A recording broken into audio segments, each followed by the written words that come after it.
اعوذ باللہ من الشیطان الرجیم بسم اللہ الرحمن الرحیم وبہ نستعین وهو خیر ناصر ومعین وصلی اللہ علی سیدنا ونبینا محمد واہل بیتہ الطیبین الطاہرین المعصومین لا سیما امام زماننا عجل اللہ تعالی فرجہ الشریف روحی وارواح العالمین لتراب مقدم الفدا۔ عزیزان گرامی، سامعین محترم، ہمارا آج کا موضوع لفظ انتظار اور اس کے معانی کو ذکر کرنا ہے کہ لفظ انتظار کے کیا معانی ہیں۔ تو لغوی اعتبار سے اگر دیکھا جائے تو لفظ انتظار کا معنی یہ ہے کہ کسی کے لیے فکر مند ہونا انتظار کہلاتا ہے۔ لہذا منتظر یعنی انتظار کرنے والا، یعنی کسی کی فکر میں رہنے والے کو منتظر کہا جائے گا۔ اور اسی طرح اگر نفسیات میں اگر دیکھیں، وہاں جو معانی ماہر نفسیات نے ذکر کیے ہیں، وہاں پر بھی جو معنی ذکر کیا گیا ہے کہ روح کی انتظار وہ کیفیت ہے کہ جو روح کی آمادگی کا سبب بنتی ہے، روح کی آمادگی کا موجب بنتی ہے۔ لہذا اگر اس کیفیت کو، اس حالت کو دیکھنا ہو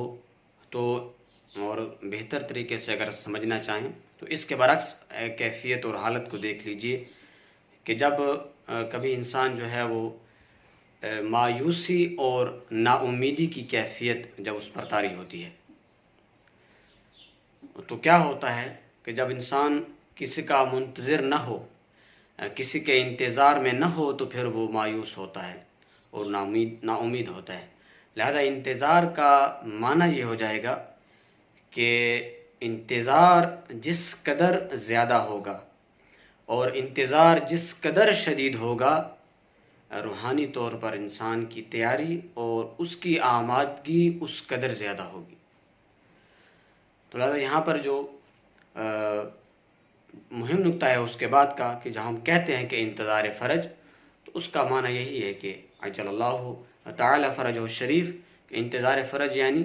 وسعت اور فراخیوں کا انتظار، یعنی ہر قسم کی تنگ دستی، گھٹن اور بے چینی کے ختم ہونے کا انتظار اور حالات کی بہتری کا انتظار، چاہے وہ اب وہ تنگی مال کی تنگی ہو، چاہے وہ دل کی تنگی ہو، چاہے وہ انسان کی خود زندگی ہو، تو ہر حوالے سے جو ہے وہ کیا ہے، وسعتوں کا انتظار۔ تو یہاں پر جو چیز ضروری ہے بیان کرنا جس کو مزید، کہ لفظ انتظار جو ہے اس کی ڈیفینیشن کیا ہے۔ لہذا جو چیز یہاں بیان کرنا بہت ضروری ہے، جو بات یاد رکھنے کی ہے، تو اگر غور کیا جائے تو لفظ انتظار جو بزرگان علماء جس کا ڈیفینیشن بھی جس کے بیان کرتے ہیں کہ لفظ انتظار جو ہے وہ ہے کہ دو عناصر کا مجموعہ ہے، مجموعی طور پر، کہ ایک نفی کا عنصر ہے اور ایک اثبات کا عنصر ہے۔ نفی کا عنصر یہ ہے کہ انسان اپنے موجودہ حالات سے مکمل بیگانگی اور دوری اور بیزاری کا اظہار کرے، یعنی یہ حالات، ان جو ظالم حکومتیں ہیں اور ہر ظلم کے خلاف، اور بندگان خدا اور مومنین پر ہونے والے ہر ظلم کے خلاف جو ہے وہ کیا ہے، آواز جو بھی اٹھے اس کی حمایت کرنا، اور ہر ظلم کے خلاف کھڑا ہونا، اور ہر برائی سے اور ہر اس رکاوٹ کو دور کرنا کہ جو کیا ہے اس عدالت الہیہ کے نفاذ میں رکاوٹ ہو۔ تو یہاں پر جو ہے وہ کیا ہے، اور اسی طرح اگر جو اثبات کا عنصر ہے، جو دوسرا عنصر ہے، اگر اس کو دیکھا جائے تو اثبات کا عنصر یہ ہے کہ جو روشن مستقبل ہے، یہ جو آنے والے حالات ہیں، اس کے لیے انسان کا اشتیاق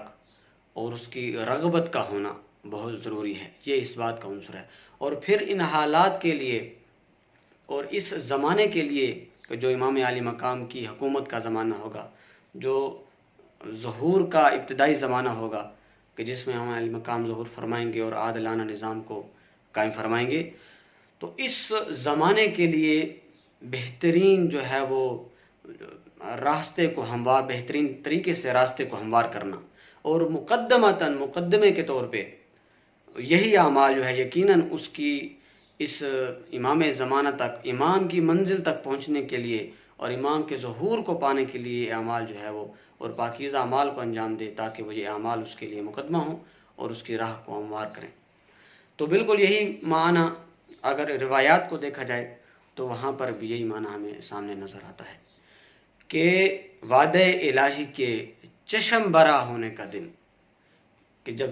تمام خدا کے وعدے پورے ہوں گے اور ایک حکومت الہیہ کا قیام ہوگا۔ انہی الفاظ کے ساتھ انشاءاللہ